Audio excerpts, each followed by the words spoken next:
As we think about global trade, the competition is intense, but there's also, if you think about the demand for products, we are going to be having increase in population within the U.S., but the increase in population within other countries such as India and China is much more substantial in terms of the growth. And so it's advantageous for Minnesota to be thinking about reaching out more to those sources as a market for our products as we want to continue the viability of our manufacturing. So it isn't so much, I think if you look at 10 years ago, there's a lot of analysis on low-cost labor, and that in order to service markets within the U.S., we were reaching out to other countries for manufacturing. Today, there's more of an emphasis on how can we be a manufacturer for the rest of the world. So not just servicing the U.S. market, but servicing China, India, and some of the other emerging economies where the population will be growing substantially in the future. I think one thing that we need as a country to be concerned with is the investments that are taking place in other countries. So if you look at China, and they've put together a very aggressive investment package to develop infrastructure for their highway system, which is going to be coming online in 2012. India has also done the same with significant investments in their highway system.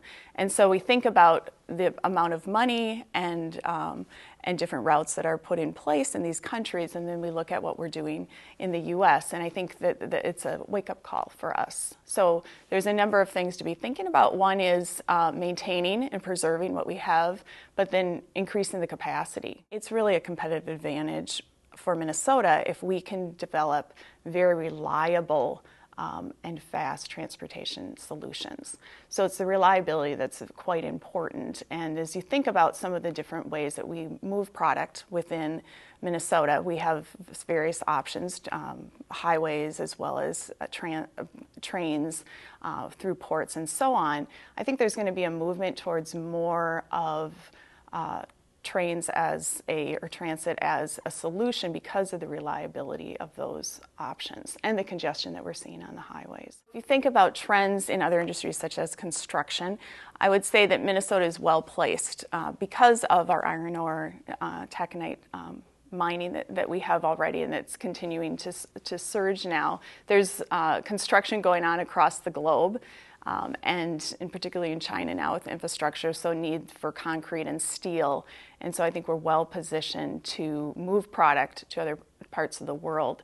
If you think about the ports in Two Harbors, Duluth area, there's already a very vibrant volume coming out. But I think that's something that as we move forward in time, we'll need more investment in thinking through how to move larger quantities of product out of those ports in a sustainable way. I think the combination, the percentages are going to change of how goods are moved, less on, we'll always need the highways because they have the most flexibility, but trying to think through some other more reliable infrastructure resources as well.